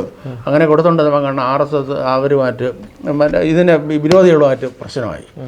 ഞങ്ങൾ പ്രശ്നം ഉണ്ടാക്കിയില്ല, അവർ വന്ന് പ്രശ്നം ഉണ്ടാക്കിയിട്ട് നിങ്ങൾ ആര് കൊടുക്കും, എങ്ങനെ ഇത് കൊടുക്കും, ആര് പറഞ്ഞു കൊടുക്കാൻ എന്നൊക്കെ ചോദിച്ച് പ്രശ്നം ഉണ്ടാക്കുമ്പോൾ ഞങ്ങൾ പോലീസ് വന്ന് കൊണ്ടുപോയി അങ്ങനെ മുട്ടുകട സിറ്റിയിൽ വലിയ പോലീസ് സ്റ്റേഷനകത്ത് കൊണ്ട് ഞങ്ങളവിടെ കശാരയിൽ തന്നെ അവർ ഇരുത്തി. കശാരയിൽ ഇരുത്തിയിട്ട് പിന്നെ ഞങ്ങൾ ഫോട്ടോ എടുത്ത് വീഡിയോയിലൊക്കെ പിടിച്ച്. അപ്പം പത്രക്കാരന് നല്ല മലയാളം അറിയാം. അപ്പോൾ ആ വീഡിയോ ഒക്കെ പിടിച്ചപ്പോൾ അയാളൊന്ന് ചോദിച്ച് ഈ കോയമ്പത്തൂർ ഏരിയയിൽ നിങ്ങൾ ആർക്കറിയാമെന്ന് ചോദിച്ചു. അപ്പോൾ ഞങ്ങളൊന്നും മിണ്ടിയില്ല. അപ്പോൾ എൻ്റെ ആത്മാവിനകത്തൊരു ചിന്തയുണ്ടെന്ന് വെച്ചാൽ നമുക്കറിയാമെന്ന് വെച്ചാൽ സ്വർഗ്ഗത്തിനും സമുദ്രത്തിനും പർവ്വതത്തിനും ആകാശത്തിനും ഭൂമിക്ക് പ്രപഞ്ചത്തെ നിർമ്മിച്ച് നമ്മളെ നിർമ്മിച്ച് യേശു അപ്പച്ചനെ അറിയാം എന്ന് നമ്മൾ ആത്മാവിനകത്ത് ചിന്തിച്ച് അവൻ്റെ ഇവിടെ ഒന്നും പറഞ്ഞില്ല. കൊടുക്കുക അവർ ഞങ്ങളെ റിമൈൻഡ് ചെയ്യാൻ തന്നെ കേസെല്ലാം തയ്യാറാക്കി. കേസൊക്കെ തയ്യാറാക്കി അങ്ങനെ ഇരുന്ന സഹായിക്കൊണ്ടിരുന്നപ്പോൾ ഞങ്ങൾക്ക് ഭൂരി ഉരുളക്കിഴങ്ങ് വാങ്ങിച്ചുകൊണ്ടുവന്ന സമയമാണ് ഇവർ 4 പേരും കഴിച്ച്, ഞാൻ കഴിച്ചില്ല. ഉടനെ തന്നെ കമ്മീഷണർ ഇറങ്ങി വന്ന് ചോദിച്ചു എന്നെ ഞാൻ ചാപ്പിടാത്തത് എന്നിട്ട് ഞാൻ പറഞ്ഞു ഞാൻ നോയാളിയാക്കും, ഞാൻ ഉപവാസമാണ്. അപ്പോൾ ഞാൻ പറഞ്ഞു ഞാൻ നോയാളിയാക്കും, എനിക്കിപ്പം ചാപ്പിടக்கூടാതെ എന്ന് പറഞ്ഞു. നീ നോയാളി എന്നെല്ലാം അള്ളിപ്പോടെയും പിച്ചുപാടെയും കുറേ തമിഴിൽ കുറേ വഴക്കെല്ലാം പറഞ്ഞിട്ട് ഞങ്ങൾ കോടതി കൊണ്ടുപോകാനായിട്ടൊക്കെ ഉള്ള ഒരു സെറ്റപ്പൊക്കെ ആയ സമയത്തിനാണ് നമ്മളെ കൂടെ ഉള്ള ഒരാൾ ബാത്റൂമിനകത്ത് കയറിയിട്ട് പിന്നെ ജയലളിതയുടെ ഓഫീസിൽ വിളിച്ച് പറഞ്ഞു. അന്ന് ജയലളിത ജീവനത്തോടെ ഇരിക്കുകയാണ്. അന്ന് ജീവനത്തോടെ ഇരിക്കുകയാണ്. ജയലളിത വിളിച്ച് നേരെ കമ്മീഷണർ ഓഫീസിലൂടെ പറഞ്ഞ് അവിടെ നിന്ന് ഞങ്ങളെ 12:30 മണിക്ക് ഞങ്ങളെ മോചിപ്പിച്ചു. അപ്പം ഞങ്ങൾ ആശുപത്രി കൊടുക്കാനായിട്ടുള്ള 4 കിറ്റ് ബൈബിളും ഇതേപോലെ ഫോളി ബൈബിളെല്ലാം കൂടെ അവിടെ ലോക്കലിൽ വെച്ചിരുന്നു റെയിൽവേ സ്റ്റേഷനിൽ. അത് ഞാൻ തിരിച്ച് ഞങ്ങൾ മടങ്ങിക്കൊണ്ടുവന്നു. പിന്നെ ഇപ്പം ഞങ്ങൾ പളനിയിൽ ഞങ്ങൾ പോയിക്കൊണ്ടിരിക്കുന്ന സമയത്തിന് പളനിയിൽ ഇവിടെ നിന്ന് 3 മണിക്കൂറാണ് ഫാസ്റ്റ് ബസ്, ട്രെയിനില്ല. അപ്പം മധുരയിൽ വന്നിറങ്ങിയിട്ട് മധുരയിൽ നിന്ന് 3 മണിക്കൂർ. അപ്പം ഞങ്ങൾ 10 പേര് പോവുകയാണെങ്കിൽ 5 പേര് ഇവിടെ ആവും എന്ന് ഞാൻ പറഞ്ഞു നിർത്തും. അവർക്ക് ആഹാരം കഴിക്കാൻ പൈസ കൊടുത്തിട്ട് രാത്രി ഞങ്ങളെല്ലാം കൂടെ ഒത്ത് കഴിക്കും. അങ്ങനെ ഞങ്ങൾ 5 പേര് അവിടെ പോകും. അവിടെ ചെന്ന് ഞങ്ങൾ പല പ്രാവശ്യങ്ങളിലും ഞങ്ങൾക്ക് ഒരു പ്രശ്നം ഉണ്ടായിട്ടില്ല, ഞങ്ങൾ കൊടുത്തിട്ടുണ്ട്. പിന്നെ അതിന് ശേഷം 3 പ്രാവശ്യം അവിടെ വെച്ച് പോലീസ് പിടിച്ചിട്ടുണ്ട്. അപ്പോൾ ആദ്യം അവർക്ക് പിടിച്ച സമയത്തിനാണ് ഞങ്ങൾ 2 പേര് ബാബു എന്ന് പറഞ്ഞൊരു പാളയം മാർക്കറ്റിൽ ജൂനിയറിൽ ജോലിയാണ് ബിജു എന്ന് പറഞ്ഞൊരുത്തനായിട്ട് പിടിച്ചുണ്ട്. അപ്പം ഞങ്ങൾ പിന്നെ 3 ഇടത്തും പറഞ്ഞ് ഇനി പോരാൻ മാറിപ്പോകാൻ പറയും. ഞങ്ങൾ പിന്നെ അതിൽ ഷിബി എന്ന് പറഞ്ഞ് ഷാബുവിൻ്റെ കൂടെ കൂലിക്കടിക്കാൻ നടന്ന ഒരു ഷിബി എന്ന് പറഞ്ഞ എൻ്റെ ഒരു പയ്യനുണ്ട്, ഇപ്പോഴും എൻ്റെ കൂടെ ഉണ്ട്. കൊച്ചുമോൻ്റെ കൂടെ ഉണ്ട്, ഷാബുവിൻ്റെ കൂടെ നടന്നതാണ്. ഗുണ്ടയുടെ ഷാബുവിൻ്റെ കൂടെ കൊച്ചുമോനാണ് ഇവിടെ ക്യാൻസർ വാർഡിൻ്റെ ആഹാരമെല്ലാം കൂടെ. അവനും ഇപ്പോഴും എൻ്റെ കൂടെ ഇപ്പം ഗുരുവായൂർ പോകുന്ന സമയത്തിന് അവനും കൂടെ ഉണ്ടായിരുന്നു. ഇപ്പോൾ അവൻ്റെ പേരിൽ ഞാൻ ടിക്കറ്റ് ബുക്ക് ചെയ്ത് വെച്ചിരിക്കുകയാണ്, പുതിയ ടിക്കറ്റ്. പിന്നെ വില്ലൂർ മെഡിക്കൽ കോളേജിൽ പോകാനായിട്ട് അവനും ദൈവത്തോട് 7 വർഷം വരെ. ഇപ്പം എങ്ങനെയാണ് ഈ സുശേഷ വേലയ്ക്കുള്ള പണമൊക്കെ എങ്ങനെയാണ്? പിന്നെ ഞങ്ങൾ അവിടെ നിന്ന് രണ്ടാമത്തെ പ്രാവശ്യം നമ്മളെ കൂടെ ഉള്ള ഒരാളിനെ പിടിച്ചുകൊണ്ട് കളഞ്ഞ് പളനിയിൽ വെച്ചാണ് ഒരാളിനെ പിടിച്ചത്. അപ്പോൾ എന്നെ വന്ന് ഞാൻ 2 പ്രാവശ്യം പിടിച്ചപ്പോൾ ഞാൻ അങ്ങോട്ട് മാറിപ്പോയി. അപ്പോൾ ഈ സുരേഷിനെയും പിടിച്ചു. സുരേഷ് പിടികൊടുത്തില്ല. അപ്പോൾ വേറൊരു ജോൺസൺ എന്ന് പറഞ്ഞ പാസ്റ്റ ഊച്ചാളി പീസ് പോലെ ബൈക്കിൽ കയറ്റി ആളെ പിടിച്ചോണ്ട്. അപ്പോൾ അയാളെ പിടിച്ചോണ്ട് അവരുടെ ഗോഡൗണിൽ കൊണ്ടുപോയി എവിടെ കൊണ്ടുപോയി എന്ത് ഏതെന്നുള്ളതിനെ പറ്റി പോലീസോ? അല്ല പോലീസല്ല, സുവിശേഷ വിരോധി അതിനെ പിടിച്ചോണ്ട് പോയി. അപ്പോൾ എവിടെ കൊണ്ടുപോയി എന്താണെന്നുള്ള ഒരു ഇതുമില്ല. അപ്പോൾ ഞങ്ങൾ നേരെ വക്കീലാഫീസിൽ പോയി. വക്കീലാഫീസിൽ ചെന്ന് അങ്ങനെ വക്കീലിനെ കണ്ടുപിടിച്ച് അങ്ങനെ സംസാരിച്ചിരുന്നപ്പം വക്കീൽ ചോദിച്ച് അത് തുട്ടുണ്ട് ജാമ്യം ഉണ്ടെന്ന് പറഞ്ഞു. ഒരു 500 രൂപ കൊടുക്കാം. നാട്ടക്കനെ ഒരു 500 രൂപ എടുത്തു കൊടുക്കും. 500 രൂപ എടുത്ത് കൊടുത്ത് തന്നെ അയാൾ ബൈക്ക് എടുത്ത് നേരെ ആദ്യം സ്റ്റേഷനിൽ ചെന്ന് അന്വേഷിച്ചു. സ്റ്റേഷനിൽ ചെന്ന് അന്വേഷിച്ചപ്പോൾ അവനെ കൊണ്ടുവന്ന് അയാളെ സ്റ്റേഷനിൽ കൊണ്ടുവന്നാക്കിയാൽ മതി. സുവിശേഷ വിരോധി പിടിച്ച് സ്റ്റേഷനിൽ കൊണ്ടുവന്നാക്കി. കൊടുക്കുക. അന്ന് അയാളെ ന്യൂഡൽഹിയിൽ നിന്ന് വിളിച്ച് പറഞ്ഞാണ് അയാളെ വിട്ടത്. പിന്നെ അതിന് ശേഷം ഈ ഇടയ്ക്ക് വെച്ച് ഞങ്ങൾ 9 പേരായിട്ട് 9 ചാക്ക് ബൈബിള്. ഈ ബൈബിളൊക്കെ പ്രിന്റ് ചെയ്യാനുള്ള പൈസ ഏത് വാങ്ങുകയാണോ ചെയ്യുന്നത്? അല്ലല്ല, ഇത് 220 രാജ്യങ്ങളിൽ ടണ്ണ് കണക്കിന് ബൈബിൾ അടിച്ചിറക്കി ഫ്രീ ആയിട്ട് ഇതേപോലത്തെ ക്വാളിറ്റികളും പല ഭാഷയിലും എല്ലാ ഭാഷയിലും. നിങ്ങൾക്ക് എങ്ങനെ കിട്ടും? എനിക്ക് ഇത് 220 രാജ്യങ്ങളിൽ ടണ്ണ് കണക്കിന് അടിച്ചു കൊടുത്തുകൊണ്ടിരിക്കുന്നത്. നമുക്കിവിടെ അടിച്ചിരുന്ന കർണാടകയിലാണ്. കർണാടകയിൽ 13 ഭാഷയിൽ. എൻ്റെ കയ്യിൽ അതാണ് 13 ഭാഷയുള്ള ബൈബിൾ എൻ്റെ കയ്യിലുണ്ട്. നമുക്കിത് ഇവിടെ ഫ്രീ ആയിട്ട് ഇത് ക്യാമ്പ് എന്നാണ് പറയുന്നത്. ഒരു 6 മാസത്തിലൊക്കെ ഓരോ ലോഡ് കൊണ്ടിറങ്ങി കൊടുക്കും. അവിടെ നിന്ന് ഞാൻ സംഘടിപ്പിച്ചാണ് ഞാൻ കൊണ്ടുവന്ന് വെച്ച് ഞാൻ ഒരാശുപത്രികൾ അവർ കൊടുക്കും. ഇതിൻ്റെ ഈ സുവിശേഷ വേലയ്ക്കൊക്കെ പോകുമ്പോൾ നമുക്ക് ഇത്രയും പേര് പോകുമ്പോൾ അവരുടെ നിങ്ങളുടെ ഭക്ഷണം അതുപോലെ താമസം എന്നിട്ട് ഇപ്പം ഞങ്ങൾ പയ്യ സമയത്തിന് ഞങ്ങൾ പളനി പോകാൻ സമയത്ത് ഞങ്ങൾ 9 പേരുണ്ടായിരുന്നു. അങ്ങനെ ഞങ്ങൾ 9 പേരായിട്ട് അങ്ങനെ പയ്യെ പിന്നെ ബൈബിൾ കൊണ്ട്. അപ്പം 9 ചാക്ക് ബൈബിളും സങ്കീർത്തനവും കൂടെ ചേർന്ന് ഇംഗ്ലീഷ് ബൈബിളാണ് അതായിരിക്കുന്നത്. അപ്പോൾ അതിൽ വെള്ള ബൈബിളും കൂടെ ഉണ്ടായിരുന്നു. അപ്പം മറ്റേ മലയാള ബൈബിളിനെക്കാളും ഡബിളാണ് തമിഴ്. മലയാള ബൈബിളിനെക്കാളും ഡബിളാണ് തമിഴ്. അപ്പോൾ അതും ഒരു ഇംഗ്ലീഷും കൂടെയാണ് കൊടുക്കണം. അങ്ങനെ കൊടുത്ത് ഒരു 3 ചാക്ക് 3.5 ചാക്ക് ബൈബിൾ വരെ അവർ വന്ന് പോലീസ് വണ്ടി വന്ന് സുവിശേഷ വിരോധികൾ വിളിച്ച് പറഞ്ഞു. അപ്പോൾ ഇതിൽ 1 കിറ്റ് ക്വാളിഫൈ കൊടുക്കണം ഞാൻ കൊടുക്കുന്നത്. പിന്നെ പോലീസ് ഓഫീസർമാർക്ക്, ഡോക്ടർമാർക്ക്, അഡ്വക്കേറ്റ് വലിയ ഓഫീസർമാർക്ക് ഞാൻ കൊടുക്കും. പിന്നെ നല്ല ക്വാളിഫിക്കേഷൻ ഉള്ളവരൊക്കെ അവർക്കും കൊടുക്കും. അങ്ങനെ ഉടനെ തന്നെ വണ്ടി വന്ന് നേരെ ഞങ്ങളെ പിടിച്ചുകൊണ്ടുപോയി. അപ്പോൾ ഞങ്ങളെ 3 പേരെ പിടിച്ചുള്ളൂ. അപ്പോൾ ഉടനെ തന്നെ SIയുടെ ആത്മാവിനകത്ത് ദൈവം ഇടപെട്ട്. യേശുപ്പച്ച SIയുടെ ആത്മാവിനകത്ത് ഇടപെട്ടിട്ട് പറഞ്ഞ് ഞങ്ങളെ സ്റ്റേഷനിൽ കൊണ്ടുവരില്ല, ഏതെങ്കിലും ഒരു മുടുക്കിൽ നിർത്തി ഞങ്ങളെ പിന്നെ ഫോട്ടോ എടുത്ത് പിന്നെ വീഡിയോയിലൊക്കെ പിടിച്ചിട്ട് നമ്മളിവിടെ ഇங்கே നിന്ന് കയറക്കൂടാതെ 2-3 സ്റ്റാൻഡിൽ അകലെ കയറി പോയിക്കൊള്ളാൻ പറഞ്ഞു. അപ്പം കൂടെ എത്ര പേരാണ്? അപ്പം കൂടെ 6 പേരാണ്. അത് അവരോട് പറഞ്ഞ് 2-3 സ്റ്റാൻഡിൽ അകലെ മാറിപ്പോകാൻ പറഞ്ഞു. അപ്പോൾ എന്നിട്ട് SI ഞങ്ങളിവിടെ ഫോണിൽ കൂടെ വിളിച്ച് പറഞ്ഞ് ഇവിടെ ഇங்கே പിടിച്ചിട്ട് വന്നരുതരുതാ, പിന്നെ ഇங்கே പെമ്പിളകൾ വന്ന് അടിച്ചിട്ട് പോകും. ചെറുതാ RSSൻ്റെ ശിവസേന അവൻ്റെ പെണ്ണുങ്ങൾ വന്ന് ഈ സ്റ്റേഷനകത്ത് അറിഞ്ഞ് അവരെ കൊണ്ട് നിയന്ത്രിക്കാൻ പറ്റാത്ത ഇതാകും. പിന്നെ പട്ടാളത്തിന് ഇറക്കേണ്ടി വരും. അല്ലെങ്കിൽ ചിലപ്പോൾ അടിക്കുമ്പോൾ നമ്മൾ മിച്ചം കാണുമെന്ന് അറിഞ്ഞൂടാ. അപ്പോൾ അങ്ങനെയുള്ള രീതിയിൽ SIയുടെ ആത്മാവിനെ ദൈവം ഇടപെട്ട് ഞങ്ങൾ അവിടെ നിന്ന് പളനിയിൽ നിന്ന് പിന്നെ രക്ഷപ്പെടുത്തി വിട്ടു. മധുരയിൽ വെച്ച് ഞങ്ങളെ 2 പ്രാവശ്യം പിടിച്ചു. അപ്പോൾ 2 പ്രാവശ്യം പിടിച്ചവർക്ക് DM ഓഫീസിൽ പിടിച്ചുകൊണ്ട് വന്നിട്ട് അയാൾ പറഞ്ഞ് അവിടെ തറയിലാണ് ഇരുത്തിയത്. അപ്പോൾ എന്നെ ഈ ഷാബിൻ്റെ നടന്ന് ഷിബിയും കൂടെ ഉണ്ടായിരുന്നു. അപ്പോൾ അവിടെ ഇരുത്തിയ സമയത്തിനാണ് ഞാനിങ്ങനെ ഇരുന്നപ്പോൾ എൻ്റെ കാലിലും ഇനി വിട്ടുവാനാണ് ഇങ്ങനെ കാലിങ്ങനെ നീട്ടി വെച്ചിരുന്നത്. അപ്പോൾ എന്നെ കാല് മടക്കി വെച്ച് ഞാൻ പറഞ്ഞ കാലിൽ മുട്ടുവേദന. എന്നാ യേശു എന്നെ സൗഖ്യമാക്കിയില്ലേ? യേശു എന്നെ സൗഖ്യമാക്കിയില്ലേ? ഇതെല്ലാം കൊണ്ട് കളഞ്ഞിട്ട് കോവിലെല്ലാം പോകக்கூടാതാ എന്ന് ചോദിച്ചു. പിന്നെ പിന്നെ 2ാമത്തെ പ്രാവശ്യം ഒരു പ്രാവശ്യം ചെന്നപ്പോൾ എന്നെ ഇങ്ങനെ പിടിച്ചു. അതുകൊണ്ട് ആ കിടക്കുന്ന ഉടുപ്പെല്ലാം കീറിപ്പോയി. അപ്പം ഞാൻ കിടന്ന് കാക്കുമെന്ന് പറഞ്ഞ് കിടന്ന് വിളിച്ച് നേരിട്ട് അങ്ങനെ ഓടി അവിടെ നിന്ന് ബൈബിളും കൊണ്ട് രക്ഷപ്പെട്ട്. അപ്പം നമ്മളെ കൂട്ടത്തിലുള്ള ഒരു പാസ്റ്റർക്ക് 2 അടിയുണ്ടെന്ന് പറഞ്ഞു. അയാൾ എൻ്റെ നമ്പർ ബ്ലോക്ക് ചെയ്ത് വെച്ചിരിക്കുകയാണ്. പിന്നെ തൃശ്ശിയിൽ വെച്ച് ഈ ബൈബിൾ കൊടുത്തുകൊണ്ടിരുന്നപ്പോൾ ഒരുത്തൻ ചോദിച്ചു, എന്നയ്യാ ആരും തന്നെ കൊടുക്കാതെ. ഞാൻ പറഞ്ഞു കടവുൾ ചൊല്ലിച്ച്. എന്താ കടവുളെന്ന് പറഞ്ഞ എടുത്തമ്മ ഒരൊറ്റ എറിഞ്ഞത്. ആ എറി കൊണ്ട സമയത്തിന് എൻ്റെ ആത്മാവിനകത്ത് തോന്നി ഈ എറി കൊണ്ടത് സ്വർഗത്തിന്, സമുദ്രത്തിനും, പർവ്വതത്തിനും, ആകാശത്തിനും, ഭൂമിക്ക്, പ്രപഞ്ചത്തെ എന്നെ നിർമ്മിച്ച യേശുപ്പച്ചന് വേണ്ടിയാണ്. അപ്പോൾ എൻ്റെ അസുഖം മാറും, എൻ്റെ മോളെ അസുഖം മാറും, ഞങ്ങളെ ബന്ധുക്കളെ എല്ലാവരുടെ അസുഖം മാറും, എൻ്റെ അപ്പൂപ്പൻ്റെ അസുഖം സഹിതം മാറും. എത്ര മക്കളാണ് ഉള്ളത്? 3 മക്കളുണ്ട്. എൻ്റെ ഈ ലാസ്റ്റ് മോള് കുടുംബമായില്ല. മോള് വിദേശത്താണ്. അപ്പോൾ അവർ തരുന്ന പണം കൊണ്ടാണ് ആ പൈസയും എനിക്ക് ഒരു ചെറിയൊരു പെൻഷനുണ്ട്. ജോലി മോന് കൊടുത്ത് എന്തെങ്കിലും സഹായം തരും. പിന്നെ ഒരു പെൻഷനുണ്ട് മോള് തരുന്ന ഈ 3.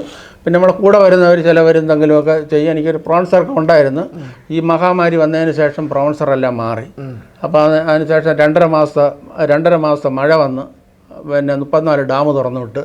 അപ്പോൾ അങ്ങനെയൊക്കെ ആയ സമയത്തിന് എനിക്ക് വന്നുകൊണ്ടിരുന്ന പ്രോൺസറെല്ലാം നിന്നു ഇതായി. പിന്നെ ഞാൻ അവരെ അങ്ങോട്ട് വിളിച്ച് പിന്നെ തല്ലി പഴിപ്പിച്ച് വിളിക്കാനും പോകില്ല. ഞാൻ വിളിക്കുമ്പോൾ അവർ ഫോൺ എടുക്കില്ല. പിന്നെ വിളിക്കാതെ വന്നപ്പോൾ എനിക്ക് മനസ്സിലായി. പിന്നെ ഞാൻ വിളിക്കില്ല. പിന്നെ ഞാൻ അവർക്ക് വേണ്ടി ഞാൻ പ്രാർത്ഥിക്കും. അവരെനിക്ക് നല്ല പൈസ ഒക്കെ തന്നിട്ടുണ്ടെന്ന് ചെയ്താൽ 1 ലക്ഷം രൂപ തന്നിട്ടുള്ളവരുണ്ട്, 50,000 രൂപ തന്നിട്ടുള്ളവരുണ്ട്. എൻ്റെ ജോലി ഇപ്പോൾ മാറിയതിന് ശേഷം പിന്നെ മാറാനാതിൽ അല്ലെങ്കിൽ പത്രത്തിൽ ജനവീതിയിൽ ഞാൻ അനേകം പത്രങ്ങളിൽ ക്രിസ്ത്യൻ പത്രങ്ങളിൽ പരസ്യം കൊടുത്ത് അമേരിക്കയിൽ നിന്നൊരു സഹോദരി ഒരു $250 അയച്ചു തന്നാൽ അത് 13,000 രൂപ ഉണ്ടായിരുന്നു. ഇപ്പം അവർ ഫുൾ അഡ്രസ്സൊന്നുമില്ല. പിന്നെ അങ്ങനെ മുമ്പൊക്കെ പ്രോൺസർ ഉണ്ടായിരുന്നു. ഇപ്പോൾ എനിക്ക് പ്രോൺസറൊന്നുമില്ല. അതുകൊണ്ട് ഇപ്പോഴെനിക്ക് ഇനി ആരെങ്കിലും എൻ്റെ കൂടെ വരാൻ പിന്നെ ഏത് ആശുപത്രിയിലാണ് എൻ്റെ കയ്യിൽ 13 ഭാഷയിലുള്ള ബൈബിളുണ്ട്. ഏത് ആശുപത്രിയിലാണ് അവരുടെ അടുത്ത് ചെന്ന് സന്ദർശിക്കാൻ വേണം ഞങ്ങൾ സന്ദർശിക്കുക. അവർ ഞങ്ങൾക്ക് അതിനുള്ള ടീമിനുള്ള പൈസ അയച്ചു തരണം.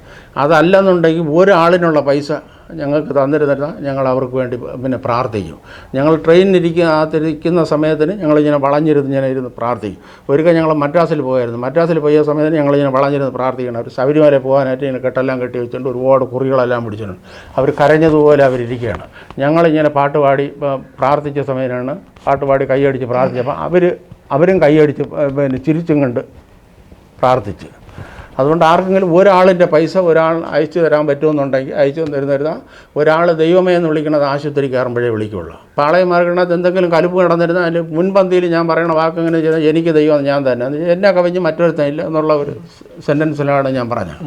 അപ്പം ദൈവം എന്നെ അടുത്ത് ഉപയോഗിക്കുന്നതെന്ന് പറഞ്ഞാൽ കഴുതയെ കൊണ്ട് സംസാരിച്ച ദൈവം, സിംഹത്തിൻ്റെ മനസ്സിനെ മാറ്റിയ ദൈവം. അങ്ങനെ എൻ്റെ അനുഭവങ്ങളിൽ കൂടെയാണ് നമ്മൾ ദൈവനാമത്തിന് ഒരു ഗ്ലാസ് വെള്ളം കൊടുത്തിരുന്നിരുന്നാലും നമുക്കതിന് മുകളിൽ ചെല്ലുമ്പോൾ അതിന് പ്രതിഫലമുണ്ട്.